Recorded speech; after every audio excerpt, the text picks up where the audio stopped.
개최되는 엠넷 에이시안 뮤직 어워즈 올해의 앨범사 슈퍼주니어 미스터 심플입니다. Super Junior получили много любви и большую популярность. Они 4 года подряд были самыми продаваемыми артистами в Корее. Но почему тогда люди говорят, что у этих ребят тяжелая судьба? Автомобильные аварии на дороге. Как это было, через что они прошли и где нашли силы продолжать бороться за свои мечты.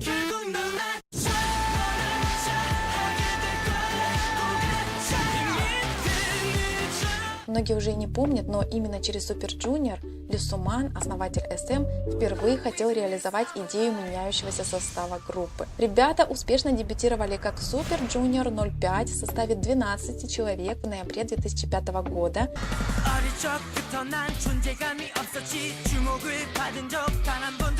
Студийный альбом Twin за первый месяц был продан более 28 тысяч раз, позволив юниорам добраться до 3-й строчки музыкального чарта Южной Кореи. В 2006 в группе должны были произойти изменения, и даже ходят слухи, что участники SHINee, в то время будучи еще стажерами, могли тоже пополнить состав Суджу, но компания в итоге отказалась от такой концепции, сделав состав постоянным, добавив только одного нового участника – Кюхёна, и упростив название до Super Junior. Кюхён стал 13-м и самым младшим. Он занял пост Макне вместо Рёука, поскольку на тот момент Кюхёну только исполнилось 18. Таким образом, вокал-лайн группы пополнился еще одним шикарным голосом, который по сей день считается одним из лучших голосов Южной Кореи.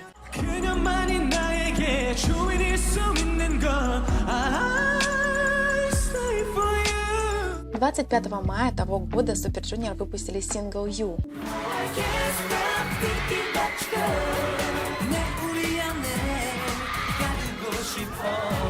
Отметка достигла 1,7 миллионов, и вскоре вообще легли все сервера, да, ребята сорвали куш. 5 недель сингл забирал награды на музыкальных шоу, и это позволит Суджу в конце года получить множество наград на различных премиях, включая лучшего новичка года.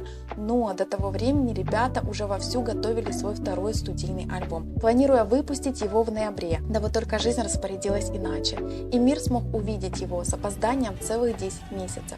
Что же могло послужить причиной такого перерыва в самый разгар взлета суперновичков? Как вы уже догадались, события на самом деле более чем серьезные, поскольку группе пришлось пережить автомобильную аварию. И не одну, а даже целых 2.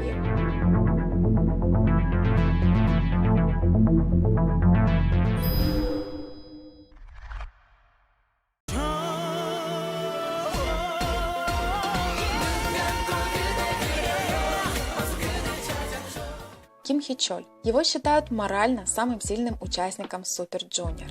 Да, это тот самый парень, что когда-то давно, в 2001-м, заблудился по дороге на пробы SM Entertainment и опоздал на целый час. Его хотели развернуть обратно, но обаяние этого паренька не оставило шансов, и ему не просто дали возможность продемонстрировать свои таланты, но и вместе с 3 другими парнями оформили в группу Four Seasons, где каждый из юношей олицетворял один из сезонов года. Но проект, в общем-то, так и не стартовал. Юнхо и Джиджун дебютировали в ДБСК Тонбан Шинги, а Хичоль с Канином спустя пару лет представили состав Super Junior, где Хичоль занял позицию ведущего танцора. 19 августа 2006 года Хичоль возвращался в Сеул после похорон отца другого участника группы Дон Хэ. В ту ночь и случилось первое несчастье, оставившее неисправимый след на всей дальнейшей жизни Хичоля и группы. Ему тогда было 23, и он просто возвращался домой. Что-то случилось с шинами, когда автомобиль перестраивался на другую полосу. В результате Хичоль был госпитализирован с серьезными травмами. Язык был поврежден, пришлось накладывать швы.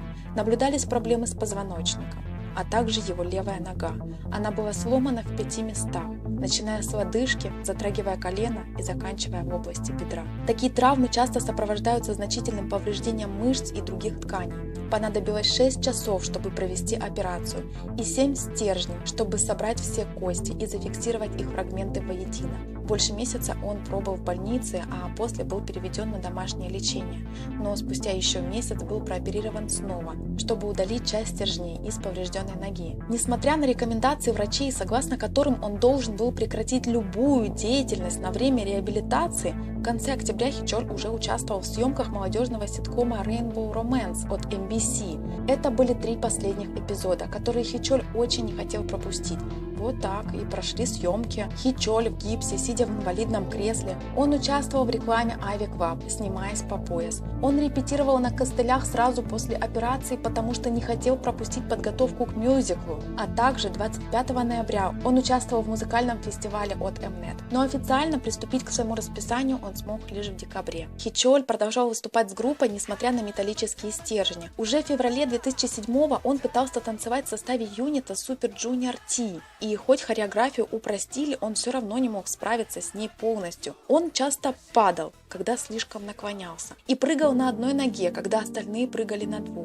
Его позиция ведущего танцора группы сменилась позицией рэпера и вокалиста. И мне бы очень хотелось закончить эту историю чудом про полное выздоровление через несгибаемое упорство, но все, к сожалению, не так. Как вы знаете, каждый корейский мужчина должен служить в армии, но по состоянию ноги Хичоль не смог быть зачислен в активные войска. Он прошел воинскую подготовку в Нонсане и приступил к своему долгу перед Родиной в качестве госслужащего в сентябре 2011 года. Уже позже, в ноябре 17-го, спустя 11 лет после аварии, на пресс-конференции Суджу для выхода, кажется, уже 8-го их студийного альбома, Хичоль рассказал о критике, которой просто невозможно избежать до сих пор. Когда он стремился показать мощные выступления, был активен и весел на сцене, ему говорили, что автокатастрофа была подстроена, чтобы не служить в армии, как все, и ему следует отправиться в активные войска чуть ли не прямо сейчас.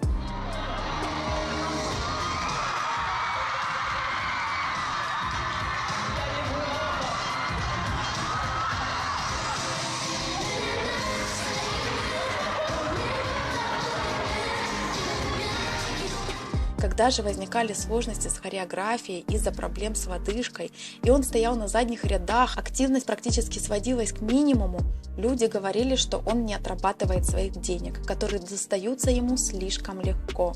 Он поделился, все становится только хуже, и доктора сказали, что лучше уже не станет никогда. Я вынужден получать лечение и процедуры, чтобы поддерживать состояние. Super Junior – это команда с мощными выступлениями, но из-за моей ноги мы вынуждены очень сильно менять хореографию. Наши крутые танцы перестают быть таковыми из-за меня.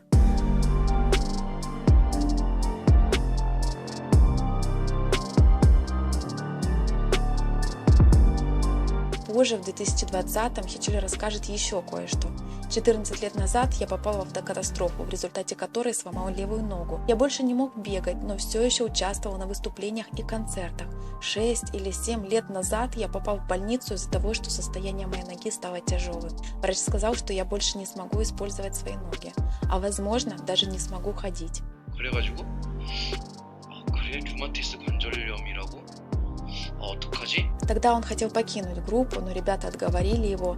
Танцуешь ты на сцене или нет, это не имеет значения после того, как мы вместе уже 20 лет.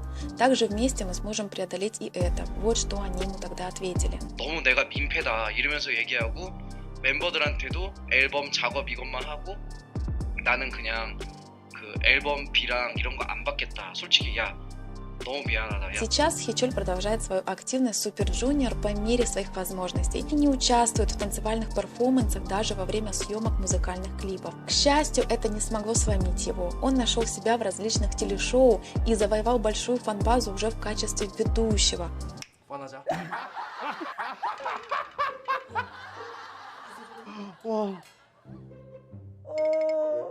Он на самом деле тот человек, что заслуживает не только восхищения за свои таланты как артист, он тот, кто имеет немыслимую силу воли и претерпел немало боли, не желая сходить с выбранного пути.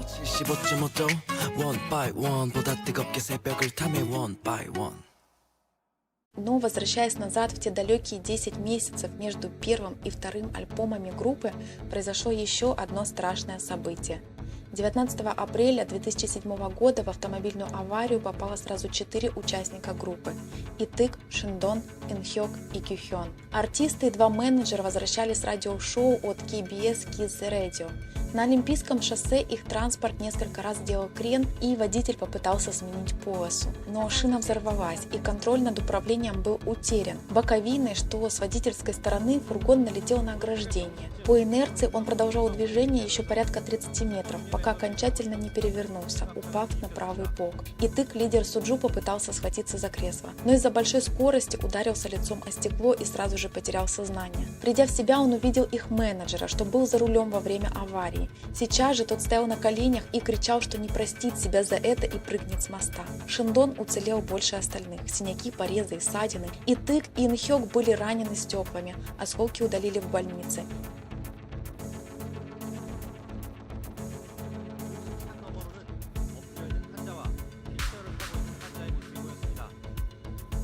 (150바늘이) 찢어지고 좀 머리로 가른 이유가 여기 한 30여 바늘이 찢어졌어. 눈을 딱 떴는데 한쪽 눈이 안 보이는 거예요, 피 때문에.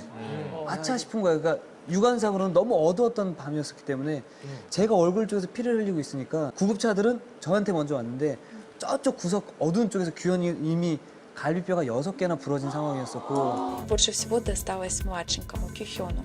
Он сидел за водительским сиденьем, поэтому ему так не повезло. Его выбросило из машины и проволокло по дороге. Его нашли без сознания в десятках метров от перевернутого авто. Участники попытались привести его в сознание, но он говорил несвязно и неразборчиво. Инхёк продолжал держать его за руку и молиться, пока остальные просили людей поскорее вызвать скорую. Всех парней доставили в госпиталь Каннам. Помимо прочих травм, ступня Кюхёна также оказалась сломана. Перелом бедра был открытый. Ему сделали срочную томографию и обнаружили многочисленные переломы ребер, которые пробили легкие. Он задыхался, и нужно было что-то срочно предпринимать. Врач собирался сделать отверстие в его горле, чтобы подвести трубку. Но отец Кюхёна наотрез отказался дать согласие на эту операцию. Он тогда сказал: «Петь – это детская мечта Кюхёна, и если вы отнимете его голос, даже если он будет жить, у меня не хватит смелости отнять у него мечту». И как бы врач не пытался переубедить его, говоря, что юноша умрет, если он не сделает этого, даже если он проведет эту операцию, никто не знает, выживет он или нет, отец отказывался соглашаться. В итоге врач решил попробовать другой способ. Кюхёну вскрыли грудную клетку, чтобы получить доступ к ребрам и легким, и это сработало. Но у парня по-прежнему было так мало шансов. Ему давали 20% против трагичных 80%, и он провел в коме долгих 4 дня. К счастью, он все-таки пришел в себя и позже даже рассказал о том, что пережил. Я просто отключился в ту же секунду, а когда пришел в себя, я лежал на дороге. 정신을 딱 잃었어요. 정신을 잃고서 다시 딱 눈을 뜨니까 도로 길바닥에 제가 엎어져서 누워 있더라고요. 이게 무슨 일인가 하고 딱 봤더니 차는 저 멀리 전복이 되어 있었고, 교통사고가 났구나. Я чувствовал, что нижняя часть тела парализована и думал, что вот-вот умру. Поэтому я стал молиться, а Инхёк Хён стал молиться вместе со мной. И когда я проснулся в следующий раз, то был уже в больничной койке, и мне сказали, что меня привезли сюда 4 дня назад. Хён проведет в больнице около 4 месяцев, а позже практически полностью восстановится. И только шрамы на его руках, что иногда попадают в объективы камер, будут напоминать поклонникам о той страшной ночи и 4 тяжелых томительных днях. Кюхён по сей день благодарен отцу за то сложное решение, которое он принял в тот страшный момент, чтобы спасти самое важное – его голос. 아버지가 그 의사들은 그러시죠. 당신 미친 거 아니냐. 아들이 지금 죽게 생겼는데 지금 노래 같은 게 중요하냐. 저희 아버지가 제가 노래하는 걸 가수가 되는 걸 너무 반대를 하셨어요. 교육자 집안 안에서 가수를 한다는 건 말이 안 된다라고 그러셨던 아버지가 제가 의식이 없을 때 제 꿈을 지켜주셨던 거예요. 그래서 굉장히 많이 울었어요, 그 이후에. 보여주려 하지